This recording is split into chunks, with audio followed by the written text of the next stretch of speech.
Hi, my name is Tatiana Villegas. I am 23 years old. I am a Tlingit woman.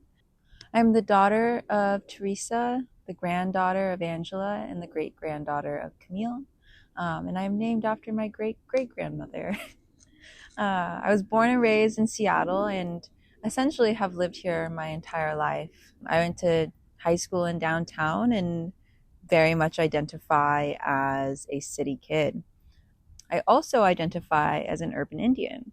Um, my family has been really connected to the urban Indian organizations here in the city from longer than I've been alive. I grew up practically in the Leshai Center. Everybody in my family has either volunteered or worked for the Seattle Indian Center at some point in their life, including myself.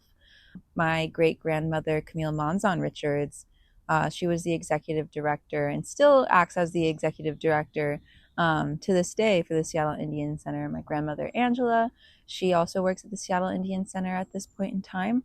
I remember just running through the hallways of the Leshai Center when I was younger because I would use their daycare program, and my mom would make me fry bread, and I'd get to sneak out and eat some fry bread. Um, I've never questioned my indigeneity. It was just something that I grew up with and was able to be surrounded by my family and other Native community members. I always thought it was interesting in school when I learned about Native people. The way it was discussed was like that Native people don't exist anymore. They don't exist in modern day, and that's not true. It was when I went to college, I started to learn what an urban Indian was. And it made me start to think about urban Indigenous history and my own city of Seattle, and like questioning, how did the Seattle Indian Center come to be? How did the Seattle Indian Health Board come to be? How did Daybreak Star come to be? Growing up, I never questioned where they came from. I just had the privilege to be able to experience that community and those buildings and those resources. And then as I grew older, I was like, where did that come from? And it came from Native people. These organizations were made by Native people for Native people. Um, I think it's really important to point out that all of the urban Indian organizations in Seattle today would not have existed if it weren't for Indigenous women. Indigenous women created the first urban Indian organization in Seattle, the American Indian Women's Service League. It was started in 1958 by Pearl Warren, Adeline Garcia, Ella Aquino, and Mary Jo Butterfield.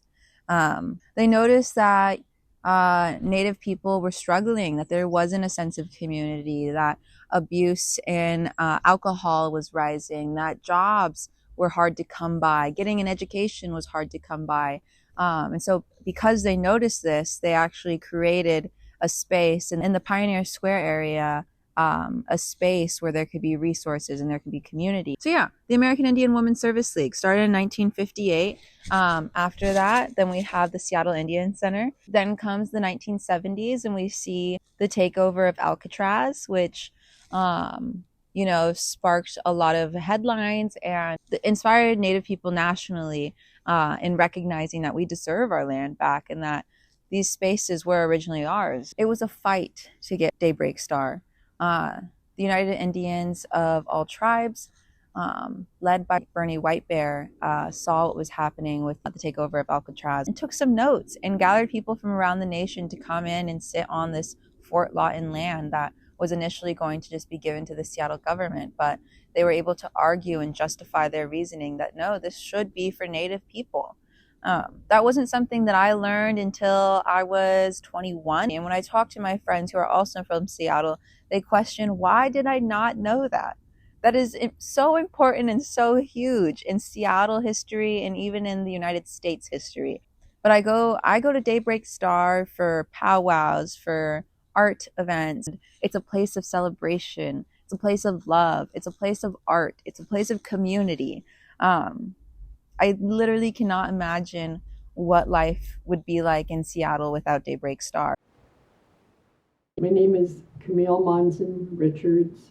I'm a member of the Tlingit Indian tribe.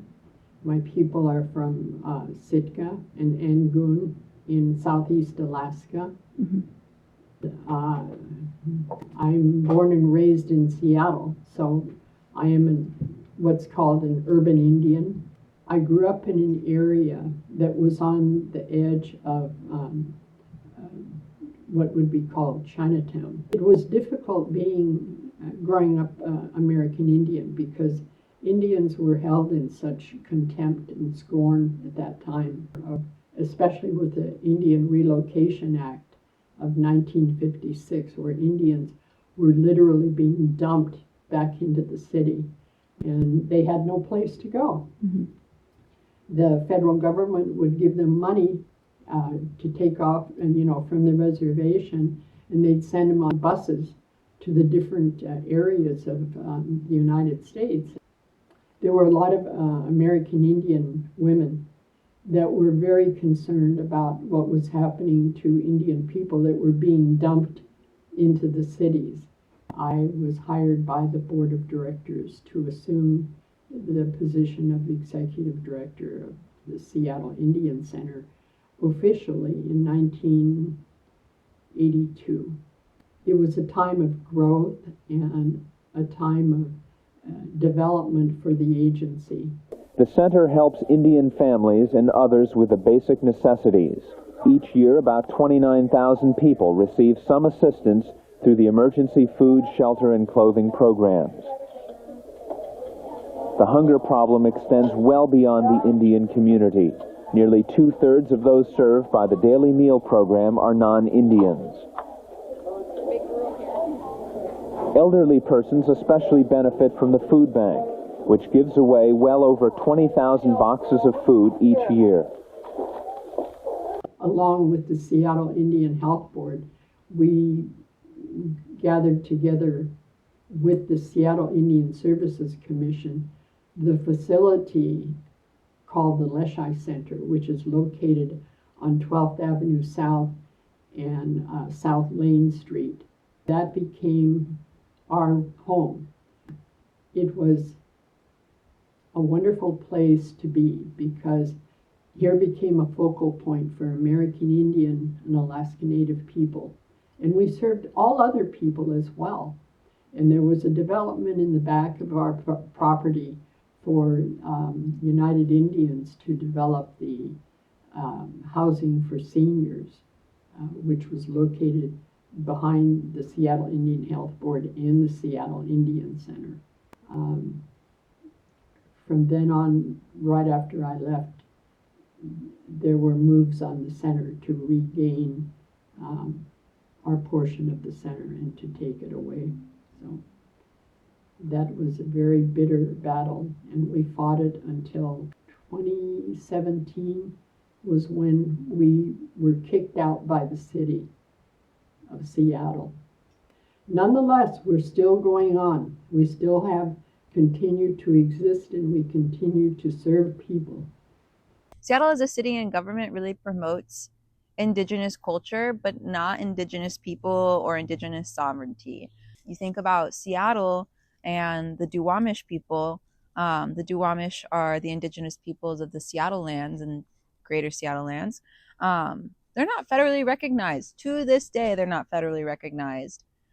And that's because of movement and change within the city that directly disrupted their ability to govern their people.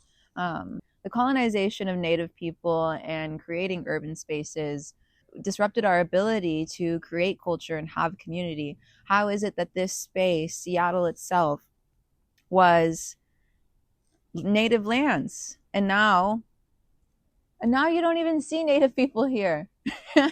Honestly. So not just Native people, but a lot of people of color were concentrated in the Pioneer Square International District. Were concentrated in the Pioneer Square International District of Seattle. And that was by law of segregation. And the difference when segregation then turns to gentrification, now Native people aren't even in the city because they either are getting kicked out or they can't afford the spaces that they once were told that they can only be in. And again, this is still by Native people for Native people. The Bureau of Indian Affairs,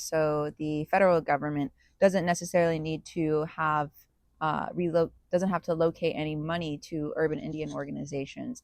Around 70% of Indigenous people to right now live in urban spaces.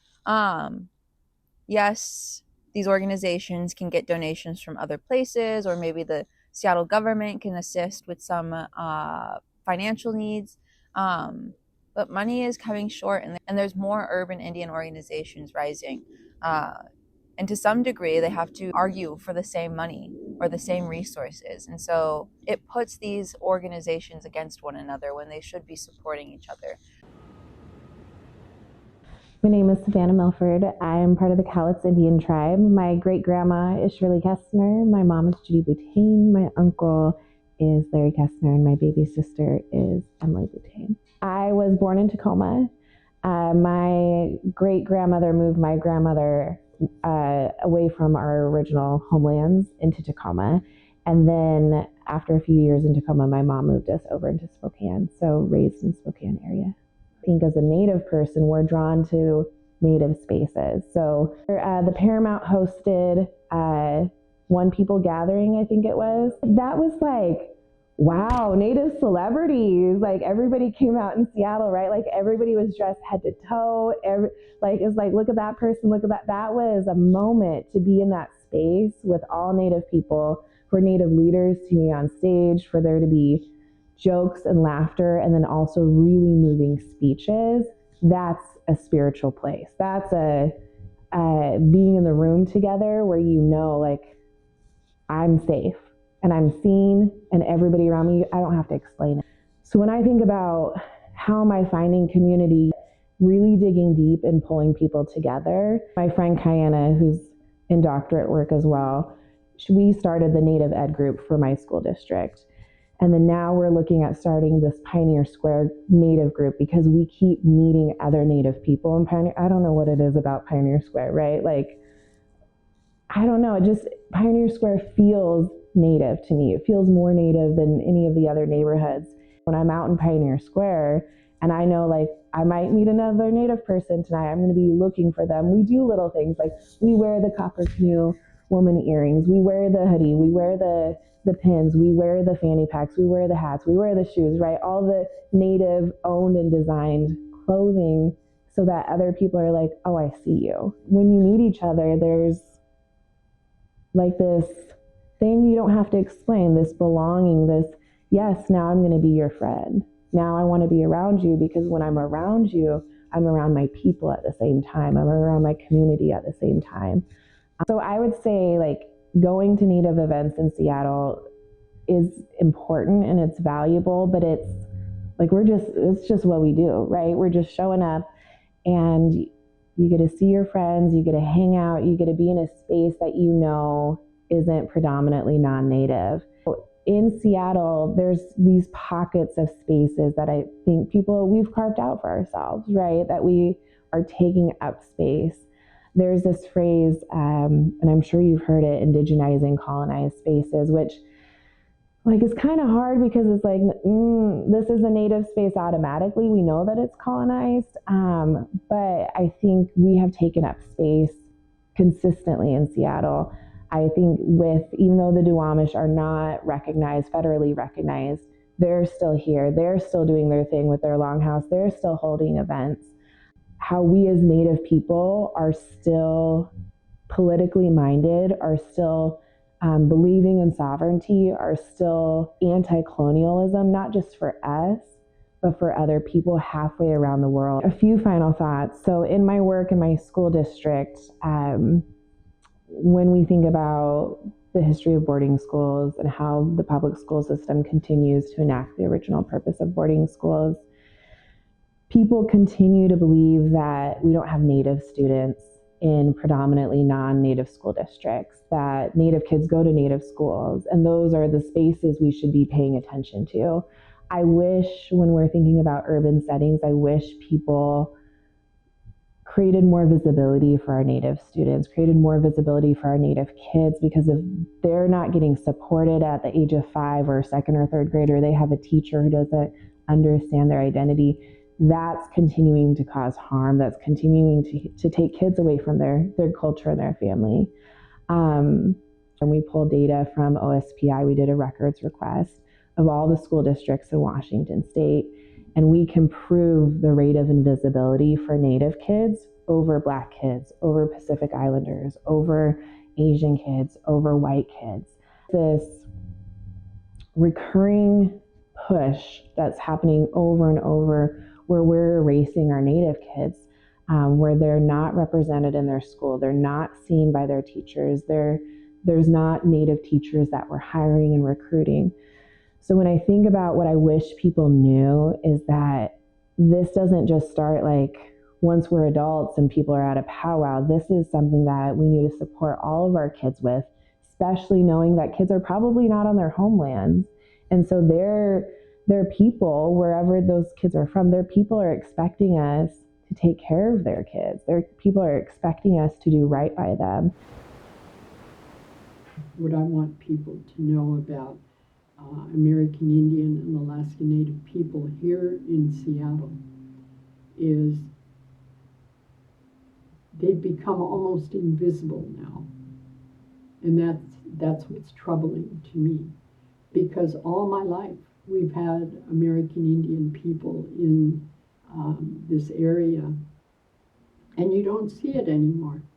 And it's my desire to make sure that people don't trample on our rights and our ability to take care of ourselves. Life is very different. This is not the same. And you have to be able to adjust and do what you have to do, but do it for American Indian and Alaska Native people. There are many of us still